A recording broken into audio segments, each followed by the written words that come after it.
रात के 3 बजे जब पूरी दुनिया सो रही होती है, तब किसी कोने में एक बच्चा अपने सपनों को साकार करने के लिए पढ़ाई कर रहा होता है। उसे माँ के हाथों से बने खाने की याद तो आती है, लेकिन उसके पास टिफिन बॉक्स और हॉस्टल के खाने के अलावा और कोई ऑप्शन नहीं बचता। सबसे बड़ा दर्द तो तब होता है जब वो अपने मम्मी पापा से बात करता है और उनकी आवाज में बस एक उम्मीद होती है, बेटा बस तुम्हारी मेहनत ही रंग लाएगी। यह लाइन उसे और ज्यादा जोर लगाने के लिए मजबूर कर देती है। हर दिन एक नई जंग होती है, दोस्तों के साथ कंपटीशन, पढ़ाई का प्रेशर और अपने अंदर का डर। कभी कभी तो लगता है कि सब छोड़ छाड़ कर घर चले जाएं, लेकिन फिर वही सपने सामने आ जाते हैं। और कुछ इसी तरह से किताबें, लेक्चर्स और असाइनमेंट्स के बीच उलझे इन स्टूडेंट्स के साथ अगर कोई खड़ा होता है तो वो है उनके टीचर्स और कोचिंग इंस्टीट्यूट्स। मैं तो इमोशंस में थोड़ा बह गया ना, लेकिन आज का टॉपिक ही एक ऐसे सर के बारे में है जो सिर्फ एज अ टीचर क्लासरूम में बच्चों को पढ़ाने के लिए नहीं जाने जाते, बल्कि क्लास के बाहर भी वो उनके मार्गदर्शक का काम करते हैं। जी हाँ, हम बात कर रहे हैं एनवी सर यानी कि नितिन विजय की। अरे भाई, जीतू भैया को तो जानते हैं ना, वही जीतू भैया कोटा फैक्ट्री वाले।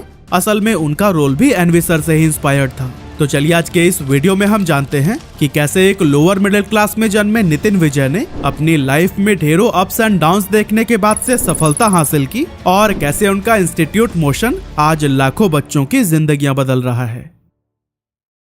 तो दोस्तों, एनवी सर की स्टोरी स्टार्ट होती है 2 जनवरी 1984 से, जब राजस्थान के कोटा में उनका जन्म हुआ। उनके पिता सुरेंद्र विजय इलेक्ट्रिसिटी डिपार्टमेंट में एक एम्प्लॉय थे, जो कि कम सैलरी होने के बावजूद अपने बच्चों को अच्छी एजुकेशन देने का ख्वाब देखते थे। लेकिन नितिन का पढ़ाई से ज्यादा खेल कूद में मन लगता था। यही वजह थी कि स्कूलिंग के टाइम वह अक्सर बाकी बच्चों से पीछे रह जाते थे, और इसका असर ये हुआ कि जब एक बार एग्जाम हुआ तो उनके फिजिक्स में 0 मार्क्स आए। मतलब कि आज के टाइम पर जिसे पूरा देश चैंपियन ऑफ फिजिक्स के नाम से जानता है, उन्हीं के ही फिजिक्स में 0 मार्क्स आए थे। हालांकि इस रिजल्ट ने उनके पिता को बहुत हर्ट किया, लेकिन अपने पापा को इस तरह से सैड देखकर नितिन ने ठान लिया कि वो इस सब्जेक्ट में महारत हासिल करके ही रहेंगे। और फिर आखिरकार ऐसा ही हुआ। उन्होंने खूब मेहनत की और फिर फिजिक्स में अच्छे मार्क्स से पास हुए। अब वैसे तो नितिन का सपना था कि वह पढ़ लिख कर एक एस्ट्रोनॉट बनेंगे। इसके लिए उन्होंने अपना पहला स्टेप लिया और स्कूल के साथ ही जेईई की प्रिपरेशन शुरू कर दी। लेकिन दोस्तों, ये जर्नी इतनी आसान नहीं थी। एवरेज स्टूडेंट होने की वजह से जेईई जैसे टफ एग्जाम को क्रैक करना उनके लिए ऑलमोस्ट इम्पॉसिबल था। उस समय कोटा में बंसल क्लासेस काफी पॉपुलर थी, और फिर नितिन ने सोचा कि अगर उन्हें वहां एडमिशन मिल गया तो उनकी तैयारी अच्छी हो सकती है। इसीलिए जब वह 11th क्लास में थे तभी उस इंस्टीट्यूट का एंट्रेंस एग्जाम दिया, लेकिन उसे वह क्लियर नहीं कर पाए। हालांकि इस फेलियर के बाद भी उन्होंने हार नहीं मानी और नेक्स्ट ईयर वो बंसल क्लासेस में सेलेक्ट हो गए, और फिर यहाँ उन्होंने 12th के बाद से 1 साल जमकर तैयारी की। अब दोस्तों, नितिन सर कोई बहुत रिच फैमिली से तो थे नहीं, साथ ही इकलौते बेटे होने की वजह से उनके ऊपर रिस्पॉन्सिबिलिटीज भी काफी ज्यादा थी। इस चीज को समझते हुए उन्होंने खूब मन लगाकर पढ़ाई की और फिर जेईई में 3217 रैंक लाकर सबको हैरान कर दिया। इस रैंक की बदौलत नितिन विजय ने आईआईटी बीएचयू में एडमिशन ले लिया और वहां से सिरेमिक इंजीनियरिंग में बीटेक ऑनर्स करने लगी। लेकिन उनकी पढ़ाई अभी ठीक से शुरू भी नहीं हुई थी कि उनके ऊपर एक नई मुसीबत आ गई। एक्चुअली उनके पिता ने अपनी सारी सेविंग्स एक बिजनेस में इन्वेस्ट कर दी थी, लेकिन अनफॉर्चुनेटली वो पैसे डूब गए। ये टाइम उनकी फैमिली के लिए काफी मुश्किल भरा था। फाइनेंशियल प्रॉब्लम्स इतनी ज्यादा बढ़ गई थी कि उनके पिता को कर्ज लेकर उनकी कॉलेज फी भरनी पड़ी। अब नितिन सर को इस बात का अच्छे से एहसास था कि उनके पिता कर्ज में डूबे हुए हैं। इन्हीं हालातों को देखते हुए उन्होंने अपने कॉलेज के फर्स्ट ईयर में ही पार्ट टाइम टीचिंग शुरू कर दी। वो स्टूडेंट्स को पढ़ाने लगे ताकि अपनी पढ़ाई और पॉकेट मनी के खर्चे खुद उठा सकें और अपने पिता का बोझ कम कर सकें। अब इस काम से उनके पेरेंट्स को तो कोई दिक्कत थी नहीं, लेकिन सिचुएशन तब थोड़ी खराब हो गई जब नितिन सर ने डिसाइड कर लिया कि वह अपनी लाइफ में अब टीचर ही बनेंगे। असल में जब उन्होंने बच्चों को पढ़ाना शुरू किया तो उन्हें इस काम में इतना मजा आने लगा कि उन्हें महसूस हुआ कि उनका यही असली पैशन है। उन्हें लगा कि ये काम वो सालों तक बिना बोर हुए कर सकते हैं। अब वैसे तो एनवी सर का परिवार हमेशा उनके लिए काफी सपोर्टिव रहा है, पर इस फैसले पर उनके पिता ने 2 शर्तें रखी। एक तो तुम सबसे पहले अपने बीटेक की पढ़ाई पूरी करोगे, और दूसरी शर्त ये थी कि पढ़ाई के बाद तुम्हारे पास इस फील्ड से रिलेटेड जॉब ऑफर्स भी होने चाहिए, ताकि लोग ऐसा ना कहें कि कोई करियर ऑप्शन नहीं बचा था, इसीलिए टीचर बन गया। नितिन सर ने अपने पिता के इन शर्तों को खुशी खुशी एक्सेप्ट कर लिया और अब वो बच्चों को पढ़ाने के साथ साथ खुद भी पूरी डेडिकेशन से अपनी पढ़ाई में जुट गए। उनका पढ़ाने का तरीका हमेशा से बहुत यूनिक था। एनवी सर मुश्किल से मुश्किल कॉन्सेप्ट्स को भी इतने सिंपल और रिलेटेबल वे में एक्सप्लेन करते थे कि हर स्टूडेंट उसे आसानी से समझ लेता था। इसी के चलते जब वो सेकेंड ईयर में थे तो बहुत से स्टूडेंट्स ने डिमांड करना शुरू कर दिया कि वो अपना कोचिंग इंस्टीट्यूट खोलें ताकि ज्यादा से ज्यादा बच्चे उनसे पढ़ सकें। और फिर स्टूडेंट्स के इसी डिमांड को देखते हुए साल 2005 में उन्होंने बनारस में कोटा पॉइंट नाम से अपने पहले कोचिंग इंस्टीट्यूट की नींव रखी, जहां पर बड़ी संख्या में छात्र उनसे पढ़ने के लिए आने लगे और नितिन विजय धीरे धीरे हर किसी के पसंदीदा टीचर बन गए। और दोस्तों, यही वो समय था जब उन्हें एनवी सर के नाम से पहचान मिली।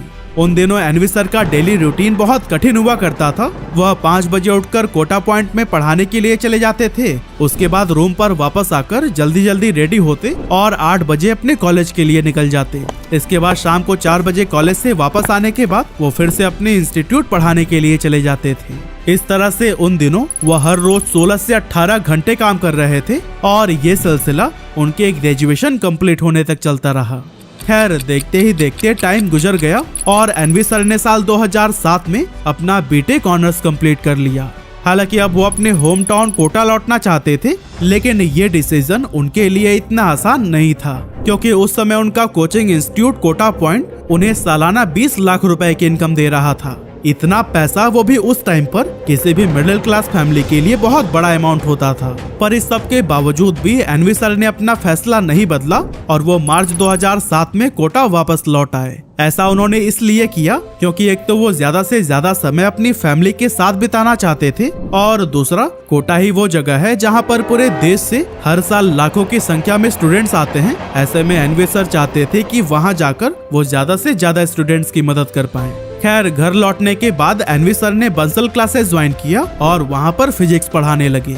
जी हाँ, वही बंसल क्लासेस जहां से उन्होंने खुद भी जेईई की तैयारी की थी। यहाँ उनकी सैलरी सिर्फ 48,000 रुपए पर मंथ थी, जो कि उनके कोटा पॉइंट के कमाई के मुकाबले काफी कम थी। लेकिन एनवी सर को इससे कोई फर्क नहीं पड़ा। उन्हें टीचिंग का जुनून था और वो अपनी नई जॉब को खूब एंजॉय कर रहे थे। एनवी सर का मानना है कि सिर्फ रट्टा लगाने से कुछ भी नहीं होता, इसीलिए वो कॉन्सेप्ट को समझाने और उनके प्रैक्टिकल यूज पर ज्यादा जोर देते थे। उनके क्लासेस हमेशा जोश और एनर्जी से भरी रहती थी और वो पढ़ाई को इंटरेस्टिंग बनाने के लिए कभी कभी मजाकिया अंदाज भी अपना लेते थे, ताकि स्ट्रेस्ड माहौल से निकलकर बच्चे पढ़ाई को एंजॉय कर सके। अब भले ही उनका पढ़ाने का तरीका दोस्ताना हो, लेकिन वो बच्चों की बदमाशियों को कभी भी नजरअंदाज नहीं करते थे और कभी कभी तो 15-17 साल के बच्चों को भी ज्यादा तंग करने पर वो स्केल मार देते थे। लेकिन बच्चे उनसे इतना प्यार करते थे कि उनकी डांट या मार का कभी भी बुरा नहीं मानते थे। बंसल क्लासेस ज्वाइन करने के चंद महीनों में ही एनवी सर सभी स्टूडेंट्स के पसंदीदा बन गए थे। पर वो कहते हैं ना कि कभी कभी आपका टैलेंट और सक्सेस ही आपका दुश्मन बन जाता है। एनवी सर के साथ भी कुछ ऐसा ही हुआ। असल में अपने अनोखे टीचिंग स्टाइल की वजह से एनवी सर बच्चों के बीच इतना पॉपुलर हो गए थे कि उनकी क्लासेस में भीड़ लगने लगी। अक्सर स्टूडेंट दूसरे टीचर्स के क्लासेस को छोड़कर उनके क्लास में आकर बैठ जाते थे और फिर उनकी इसी सफलता ने ही बंसल क्लासेस के कुछ पुराने टीचर्स को इनसिक्योर कर दिया और फिर उन्होंने बंसल सर से एनवी सर की शिकायत करनी शुरू कर दी। इन डर्टी पॉलिटिक्स का नतीजा ये हुआ कि अक्टूबर 2007 में बंसल सर ने एनवी सर को बहुत बुरा भला कहा और इंस्टीट्यूट से निकाल दिया। ये एनवी सर के लिए किसी बड़े झटके से कम नहीं था। एक ऐसा टीचर जिसने बच्चों को पढ़ाने में दिन रात की मेहनत की, उसे अचानक से बिना किसी गलती के इंस्टीट्यूट से बाहर का रास्ता दिखा दिया गया। इस घटना ने एनवी सर को बहुत स्ट्रेस में डाल दिया था। उन्हें समझ ही नहीं आ रहा था कि आगे वो क्या करें। लेकिन जब एनवी सर ने बंसल क्लासेस छोड़ी तो लगभग 1000 बच्चे पीछे पीछे उनके घर पहुंच गए, क्योंकि इन बच्चों को नितिन सर से ही पढ़ना था। और दोस्तों, इन्हीं बच्चों ने ही उनके मन में उम्मीद जगाई और उन्हें अपना खुद का कोचिंग इंस्टीट्यूट शुरू करने की रिक्वेस्ट की। अब प्रॉब्लम ये थी कि इतने कम समय में कोचिंग इंस्टीट्यूट के लिए जगह कहां से लाएं। कमाल की बात ये थी कि उन्हीं बच्चों ने ही खुद इंस्टीट्यूट के लिए किराए का एक कमरा ढूंढ लिया और बच्चों ने ही मिलकर नए इंस्टीट्यूट का नाम रखा मोशन। और तो और इंस्टीट्यूट की फी कितनी होनी चाहिए ये भी बच्चों ने ही मिलकर डिसाइड किया था। अब भले ही बंसल क्लासेस में एनवी सर का सफर सिर्फ 5 महीने का रहा हो, लेकिन वहां से उन्होंने जो प्यार और सपोर्ट पाया उसे पैसों से कभी नहीं खरीदा जा सकता। खैर जैसे तैसे करके एक छोटे से कमरे में मोशन क्लासेस की शुरुआत तो हो गई, लेकिन इसके साथ ही एक और भी प्रॉब्लम उनके सामने आन खड़ी हुई। असल में इस कमरे की कैपेसिटी मुश्किल से 50 बच्चों की थी, लेकिन स्टूडेंट्स उससे कहीं ज्यादा आए थे। अब सबसे बड़ी समस्या तो ये थी कि कोटा जैसे शहर में एक दिन के अंदर किराए का कमरा ढूंढना आसान नहीं था, वो भी ऐसा कमरा जिसके अंदर एक बार में कम से कम 300 बच्चे बैठकर पढ़ सके। नितिन सर बताते हैं कि मोशन इंस्टीट्यूट के लिए जगह ढूंढने और बच्चों के बैठने के लिए फर्नीचर बनवाने का प्रेशर इतना ज्यादा था कि उस दौरान उनके पिता 2 दिनों तक सो नहीं पाए थे। लेकिन काफी कोशिशों के बाद आखिरकार उनकी मेहनत रंग लाई और उन्हें एक बड़ी जगह मिल गई। लेकिन दोस्तों ये कहानी यहीं पर खत्म नहीं हुई। कुछ महीनों के बाद से स्टूडेंट्स की संख्या इतनी ज्यादा बढ़ गई कि यह जगह भी छोटी पड़ने लगी। इस तरह से एनवी सर को बार बार अपने इंस्टीट्यूट की लोकेशन बदलनी पड़ी, यहाँ तक कि कई बार तो उन्होंने एडमिशन लेना ही बंद कर दिया था। अब एक तरफ एनवी सर और उनके मोशन क्लासेस की पॉपुलैरिटी बढ़ती ही जा रही थी, तो वहीं दूसरी तरफ स्टूडेंट्स की भी संख्या। इसीलिए उन्होंने दूसरे स्किल्ड टीचर्स को भी हायर करना शुरू कर दिया और फिर धीरे धीरे मोशन क्लासेस सिर्फ आईआईटी नहीं बल्कि नीट और फाउंडेशन की भी तैयारी कराने लगा। साल 2012 जब ज्यादातर कोचिंग इंस्टीट्यूट्स ट्रेडिशनल मेथड्स यानी कि ब्लैक बोर्ड और व्हाइट बोर्ड पर ही डिपेंड करते थे, लेकिन एनवी सर ने एजुकेशन में टेक्नोलॉजी को शामिल करने का रिवोल्यूशनरी कदम उठाया। उन्होंने प्रोजेक्टर्स, ऑनलाइन क्लासेस और वीडियो कॉन्सेप्ट का इस्तेमाल करना शुरू कर दिया। लेकिन ये चीजें लोगों को उस समय समझ नहीं आई। बहुत से लोग उनका मजाक भी उड़ाते थे, वहीं कुछ लोगों को ये सब चीजें पैसों की बर्बादी लगती थी। लेकिन दोस्तों एनवी सर ने इन बातों पर ध्यान नहीं दिया। उनका फोकस सिर्फ एक चीज पर था, एजुकेशन को आसान बनाना। फिर साल 2014 में उन्होंने एक और बोल्ड स्टेप लिया। एनवी सर अपने स्टूडेंट्स के लिए टैबलेट लाए जिनमें नोट्स और वीडियो क्लासेस प्रीलोडेड होते थे। अब स्टूडेंट घर पर बैठे कहीं भी किसी भी समय स्टडी मटेरियल और क्लासेस का एक्सेस ले सकते थे। लेकिन उस दौर में इंटरनेट इतना एक्सेसिबल नहीं था, जिससे उनकी कोशिशें उम्मीद के मुताबिक सफल नहीं हो पाई। 2014 से 2018 के बीच एनवी सर ने अपने इंस्टीट्यूट में बड़े पैमाने पर इन्वेस्टमेंट किया। उन्होंने न्यू इंफ्रास्ट्रक्चर, एडवांस टेक्नोलॉजी और बेहतर फैकल्टीज पर इतना पैसा लगाया कि उन्हें अपना घर तक गिरवी रखना पड़ गया। हालात तो इतने खराब हो गए थे कि उनके पास टीचर्स को सैलरी देने तक के पैसे नहीं बचे थे और फिर मजबूरी में उन्हें ब्याज पर पैसे उठाने पड़े। लगातार बढ़ते कर्ज के तनाव ने उनका हौसला तोड़ दिया और अब यहाँ से वह मोशन को आगे कैसे लेकर जाएं, उन्हें कुछ भी समझ नहीं आ रहा था। वह कैसे भी करके कर्ज से छुटकारा पाकर एक सुकून भरी जिंदगी जीना चाहते थे। लेकिन तभी उनकी लाइफ में एक अजीब सा मोड़ आया। एक दिन उनकी मुलाकात महाराष्ट्र के एक आदमी से हुई जिसने बिना किसी रेफरेंस के कहा कि वो उनके इंस्टीट्यूट के लिए 20 करोड़ रुपए की फंडिंग देगा। इस बात से एनवी सर के मन में एक बार फिर से उम्मीद जगी और वह टेंशन छोड़कर बच्चों को पढ़ाने पर फोकस करने लगी। लेकिन ये फंडिंग कभी आई ही नहीं। 1 महीना गुजरा, 2 महीना और फिर 3, न तो वो आदमी दोबारा मिला और न ही कोई पैसे मिले।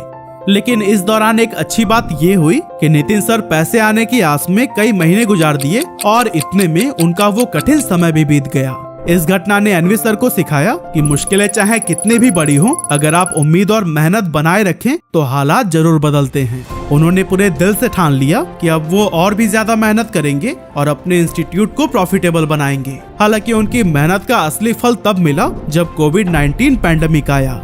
उस टाइम पर स्कूल्स, कॉलेजेस और कोचिंग इंस्टीट्यूट्स बंद हो गए थे। लोग धीरे धीरे ऑनलाइन प्लेटफॉर्म्स की तरफ मूव करने लगे। अब क्योंकि एनवी सर ने टेक्नोलॉजी को पहले से ही अडॉप्ट कर लिया था, इसीलिए वो तुरंत एक्शन ले सके। कोविड के दौरान ही 2021 में एनवी सर ने ध्रुव नाम के रेजिडेंशियल कोचिंग प्रोग्राम की शुरुआत की और इस प्रोग्राम में स्टूडेंट्स को एक हॉस्टल जैसी सुविधा दी गई जहां वे रहकर डेडिकेटेड स्टडी कर सकते थे। एनवी सर की मेहनत और विजनरी लीडरशिप का ही नतीजा था कि 2021 तक उनके 10,000 से भी ज्यादा स्टूडेंट्स ने आईआईटीज, एनआईटीज और भारत के प्रेस्टिजियस मेडिकल कॉलेजेस में एडमिशन ले लिया। एनवी सर की पहचान सिर्फ एक बेहतरीन टीचर के तौर पर नहीं बल्कि एक सरल स्वभाव और सपोर्टिव नेचर वाले इंसान के रूप में भी होती है। और दोस्तों उनके इसी डेडिकेशन को टीवीएफ की popular web series Kota factory में जीतू भैया के किरदार में दिखाया गया है। इंटरेस्टिंग बात तो ये है कि टीवीएफ ने बिना उनसे पूछे ही उनके कैरेक्टर को कॉपी कर लिया था, पर नितिन सर ने ना तो इसे लेकर कोई नाराजगी जताई और ना ही इसके लिए कोई रॉयल्टी या पैसा मांगा। अब अगर आप सोच रहे हैं कि मोशन में सिर्फ वही बच्चे पढ़ सकते हैं जिनके पास ढेर सारे पैसे हैं, तो आप पूरी तरह से गलत हैं, क्योंकि एनवी सर का मिशन हमेशा से यही रहा है कि हर स्टूडेंट को इक्वल अपॉर्चुनिटी मिले, चाहे उनके फाइनेंशियल बैकग्राउंड कैसी भी हो। इसीलिए उन्होंने कई सारे इनिशिएटिव शुरू किए जिसमें डिजर्विंग स्टूडेंट्स को मुफ्त में कोचिंग दी जाती है। एनवी सर ने कोचिंग लॉटरी नाम से एक अनोखी स्कीम शुरू की जिसमें यूट्यूब से होने वाली अर्निंग को नीडी स्टूडेंट्स की एजुकेशन पर खर्च किया जाता है। हर साल करीब 100 स्टूडेंट्स इस लॉटरी में चुने जाते हैं और टॉप विनर्स के रहने, खाने और पढ़ाई का पूरा खर्च मोशन एजुकेशन उठाता है। साल 2022 की कोचिंग लॉटरी में एक होनहार लड़की टॉप पर आई थी जिसके पिता साइकिल पर फल और सब्जियां बेचते थे, और दोस्तों मोशन की मदद से वो भी आज सफलता की ओर बढ़ रही है। आज मोशन एजुकेशन के पूरे भारत में 52 ब्रांचेज हैं जिसमें लाखों छात्र अपने सपने को साकार करने में लगे हुए हैं। मोशन का मोटो सिर्फ रैंक लाना नहीं है, बल्कि अच्छे से अच्छे कॉलेज में सिलेक्शन को इंश्योर करना है।